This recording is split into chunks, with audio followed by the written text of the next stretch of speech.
बोलो आचार्य स्वयं सम्यक दर्शन का पालन करते 25 प्रकार के दोषों से रहित स्वयं पालन करते हैं और अपने शिष्य जनों से भी वो सम्यक दर्शन का पालन कराते हैं। ना मिथ्यात की प्रशंसा करा करते हैं और ना मिथ्यात की प्रशंसा कभी किसी को करने, ना कभी मिथ्यात की प्रशंसा करते हैं और ना कभी मिथ्यात की प्रशंसा कभी किसी को करने देते। निर्दोष सम्यक दर्शन देव शास्त्र गुरु ने जो कहा, जैसा कहा उसके ऊपर वैसा का वैसा वो अटल श्रद्धान करता है, अचल श्रद्धान करता है, बराबर श्रद्धान करता है। ऐसे सम्यक दर्शन का पालन। और ये ध्यान रख के चलना कि उपवास करना सरल है। बोलो उपवास करना सरल है, एकासन करना सरल है, रस परित्याग करना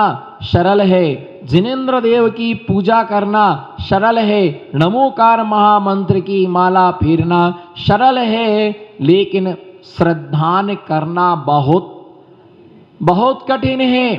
शास्त्र में पद्म पुराण नाम के ग्रंथ में दर्शनाचार के विषय में आचार्य महाराज उपदेश देते हैं। वज्रकर्ण नाम का राजा था, याद रखिएगा, याद रखिएगा, विशेष ध्यान देने योग्य बात है। वज्रकर्ण नाम का राजा था, वो नास्तिक था, क्रूर परिणामी था, धर्म के प्रति उसे रंच मात्र भी उसके लिए श्रद्धा नहीं था। निरंतर वह धर्म के विपरीत ही चलता था। जब वह एक बार जंगल में गया तो एक दिगंबर महामुनिराज को उसने बैठा देखा। वे महामुनिराज अपने ज्ञान ध्यान आदि में लीन थे। तो उसने कहा, ए नंगा, यहां क्या कर रहा है? उसने ऐसे अपशब्द बोले, ए नंगा, यहां पर तू क्या कर रहा है? तो मालूम मुनिराज ने कितने साम्य भाव से कहा, जो पहले हजारों भवों में नहीं किया वो इस भव में कर रहा हूं। बोलो, जो पहले हजारों भवों में नहीं किया वो मैं कार्य कर रहा हूं। क्या तुम्हारे घर पर खाने को नहीं था? क्या तुमसे कमाया नहीं गया? क्या तुम्हारे माता पिता ने तुम्हें घर से निकाल दिया है? नंगा क्यों घूम रहा है? क्या तुम्हारे पास एक जोड़ी कपड़े नहीं है क्या? दिगंबर महामुनिराज ने कहा, अहो, तेरी भवितव्यता दुर्निवार है। बोलो, तेरी भवितव्यता दुर्निवार है। तुम्हारा पाप अपाय है, तुम्हारा पाप अपाय है। तुम्हारे पाप को दूर करने का कोई उपाय नहीं है। तुम दुर्गति का पात्र है। मुनिराज को देख करके उसको लगा कि कोई साधु है। जब उन्होंने उनके लिए समझाया, मिथ्यात का त्याग करो, सम्यक्त का पालन करो, देव शास्त्र गुरु की श्रद्धा से ही आत्मा का कल्याण होता है। ये जीवनादि काल से संसार में मिथ्यात के कारण से संसार में भटक रहा है, दुख पा रहा है, क्लेश पा रहा है, कसायों में जी रहा है। क्यों अपनी पर्याय को तुम खराब कर रहे हो? बोलो, क्यों अपनी पर्याय के लिए तुम खराब कर रहे हो? ये मनुष्य जीवन तुम्हें दोबारा प्राप्त नहीं होगा। बोलो, ये मनुष्य जीवन तुम्हें दोबारा प्राप्त नहीं होगा। जो तुम्हारा इस मनुष्य पर्याय का काल निकल चुका है, वो काल दूसरी बार लौट करके नहीं आएगा। जो मौका निकल गया है वो निकल गया है। अब तुम्हें ये अवसर नहीं मिलेगा।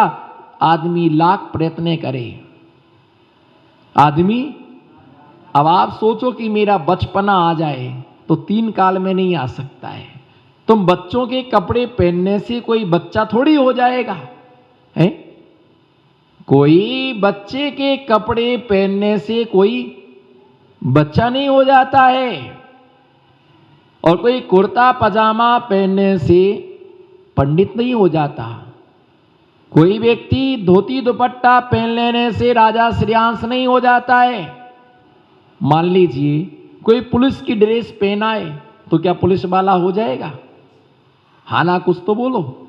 यदि कोई पुलिस की ड्रेस पहन करके आ जाए तो क्या वो पुलिस वाला हो जाएगा? नहीं हो जाएगा। कोई वकील की ड्रेस पहन करके आ जाए तो क्या वो वकील हो जाएगा? नहीं, वो वकील की ड्रेस पहनने से वो क्या नहीं हो पाएगा? वकील नहीं हो जाएगा। कोई ब्रह्मचारी जी के कपड़ा पहन ले तो क्या वो ब्रह्मचारी हो जाएगा? ब्रह्मचारी के कपड़े पहनने से कोई ब्रह्मचारी नहीं हो जाता, क्योंकि वर्दी, पुलिस की वर्दी, बोलो पुलिस की वर्दी, वर्दी के साथ चाहिए हमदर्दी।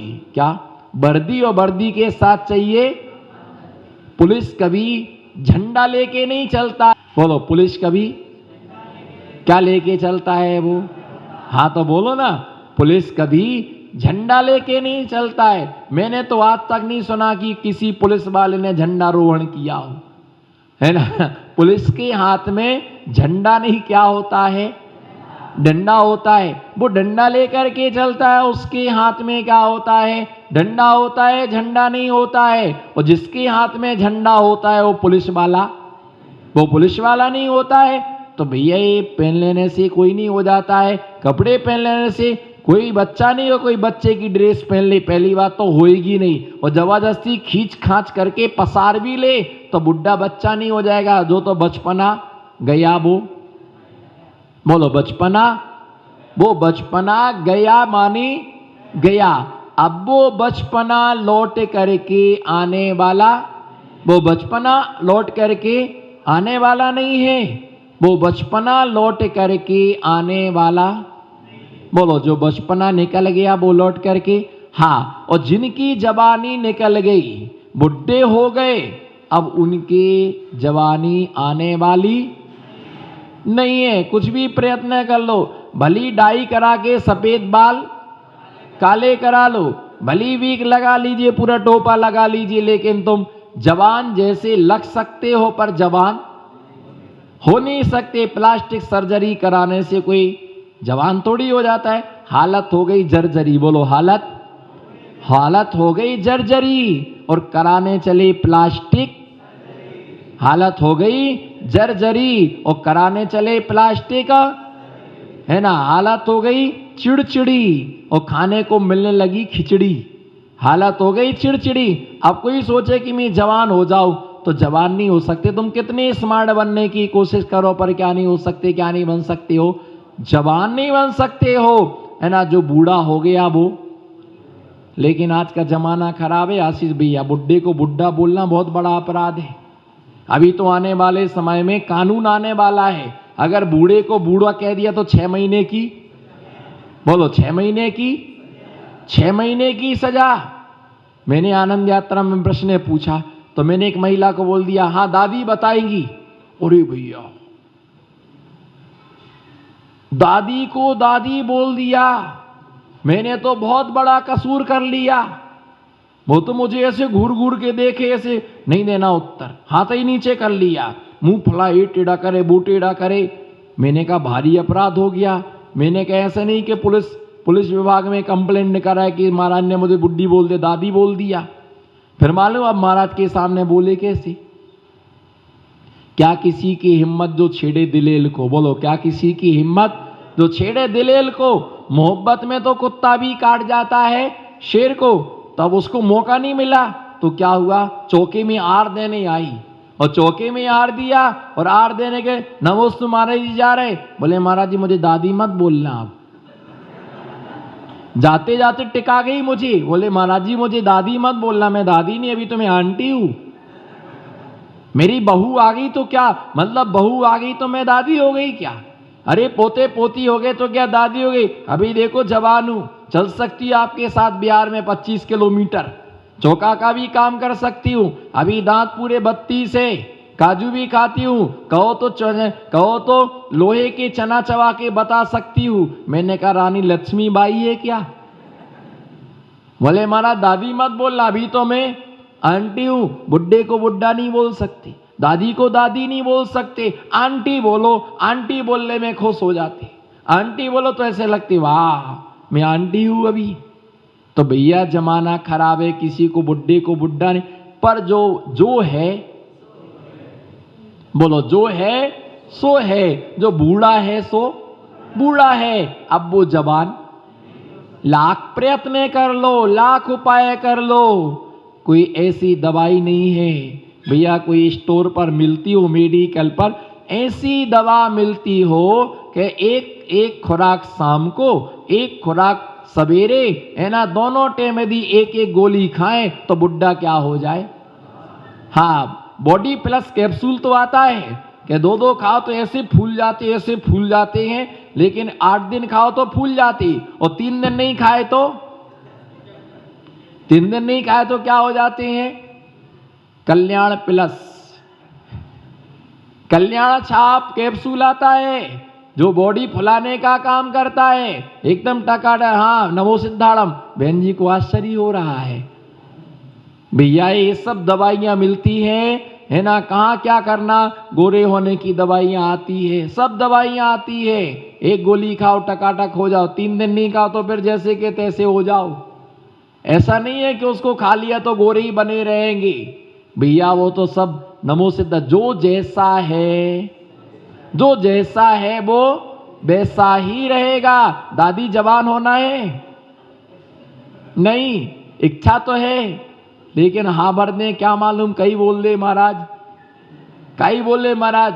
महाराज तो आधा पागल है, आधा पागल नहीं, आधा पागल वो बैठल है, वो बैठा आधा पागल। ये 3 पूरे पागल है, जो 3 है ना ये पूरे पागल है। आधा पागल जो आधे कपड़े उतारे वो आधा पागल, और जो पूरे कपड़े उतारे वो, देख लो ना आप पागलों के लिए, पैंट पहने तो साइड नहीं पहनता, साइड पहने तो पैंट नहीं पहना, चड्डी पहने तो बनियान नहीं पहना, बनियान पहने तो चड्डी नहीं पहने, है ना, बाल सालों से नहीं धुले हैं, महीनों से नहीं धुले हैं, नहाया महीनों से नहीं है। भिखारियों की दशा है, महीनों से नहीं नहाते, मंजन नहीं करते, बाल देखो तो क्या है ना, चलते जूता नहीं, चप्पल नहीं, मेला कुचेला शरीर रहता है। भैया वो ध्यान रख के चलना ही, आधे पागल हम।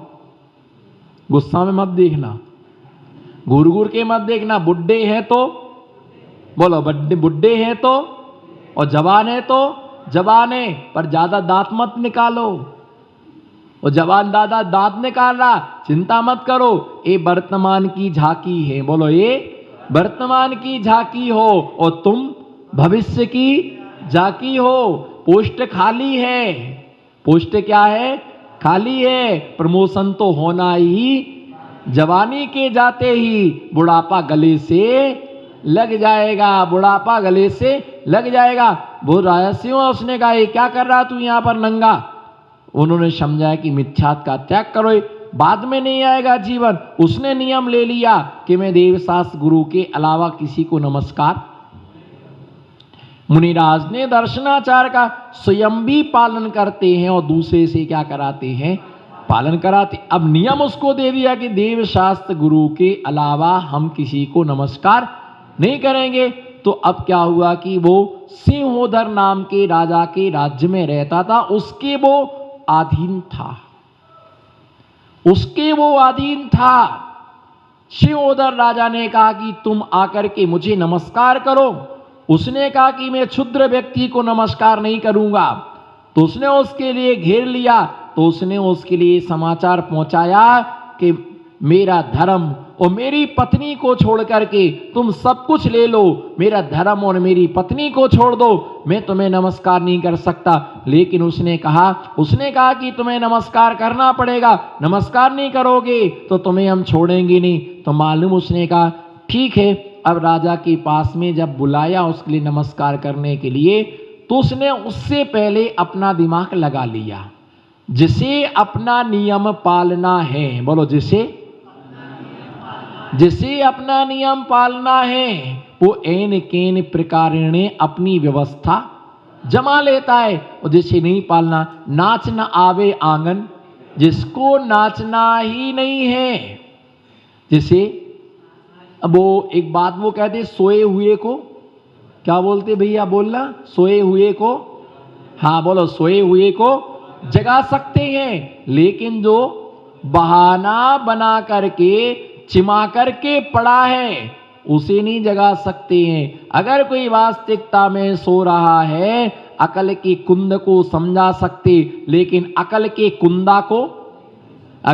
कुंद को समझा सकते। वास्तविक जो अज्ञानी है उसे ज्ञानी बनाया जा सकता है, लेकिन ज्ञानी होकर के जो अज्ञानी बना घूम रहा है उसे हम क्या तीर्थंकर भी नहीं समझा, उसे हम क्या तीर्थंकर भगवान भी नहीं समझा सकते। तब उसने कहा कि मानेगा नहीं, तो उसने एक अंगूठी बनवाई। क्या बनवाई? अंगूठी बनवाई, और उस अंगूठी में मुनि शोभरतनाथ भगवान की प्रतिमा को बनवाया। किसमें? मुनि शोभरतनाथ भगवान की प्रतिमा उसमें बनवाई, और उस अंगूठी में वो प्रतिमा के लिए जड़वाया, और अंगूठी को अंगूठे में पहना। कहां पहना? अंगूठी को अंगूठे में पहना। और जब वो राजा के पास में गया तो अपने यूं हाथ जोड़ करके गया। जोड़ो, यूं हाथ अपने जोड़ के गया। किसके लिए देख रहा था? बोलो, किसके लिए देख रहा था? किसके लिए देख रहा था? जोर से बोलो, किसके लिए देख रहा था? भगवान के लिए देख रहा था। और जाकर के राजा के सामने अपना मस्तक झुकाता है और मन में भाव रखता, हे मुनि शोभरतनाथ भगवान, मैं आपको प्रणाम करता हूं। और उसने मुनि शोभरतनाथ भगवान के लिए क्या किया? किसके लिए प्रणाम किया? मुनि शोभरतनाथ भगवान के लिए प्रणाम किया। उसने राजा को प्रणाम नहीं किया। कहीं ऐसे हमारा सम्यक्त यदि कहीं दांव पर लग रहा हो, यदि हमारा सम्यक्त कहीं दांव पर लग रहा हो और हमारा सम्यक्त में दोष लगने की संभावना हो, किसी राजा के लिए नमस्कार करना पड़े, किसी अन्य के सामने झुकना पड़े, बचने का एक उपाय है, बचने का एक उपाय है। कोई बात नहीं, आप सोने की प्रतिमा अंगूठी में नहीं बनवा सकते, वो कहीं जाओ तो अपने साथ में एक शास्त्र लेकर के जाना। क्या? अपने साथ में, है ना, एक शास्त्र अपने साथ में ऐसा लेकर के जाना, शास्त्र लेकर के जाना, और शास्त्र को यूं लेकर के उसके सामने क्या करना? मस्तक झुकाना। अपनी पुस्तक को यूं लिए रहना, भली छोटी सी पतली सी पुस्तक हो, उसके सामने यूं झुकाना, है ना। राजा को ऐसा लगे ना, ऐसा हाथ जोड़ना, और बिल्कुल ऐसा जोर से ऐसा जाकर के बिल्कुल मस्तक लगा देना। तो किसको नमस्कार किया हमने? बोलो जी, किसको नमस्कार किया? और उसने क्या समझा?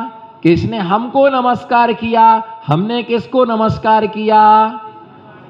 हमने जिन वाणी के लिए नमस्कार किया, हमारा सम्यक्त निर्दोष रहा। हमारा सम्यक्त देख ली, कहीं कहीं हमें अपने व्रत को पालने के लिए झूठ भी बोलना पड़ता है। क्या? बोलो, कहीं हमें अपने व्रतों को पालने के लिए झूठ भी बोलना पड़ता है।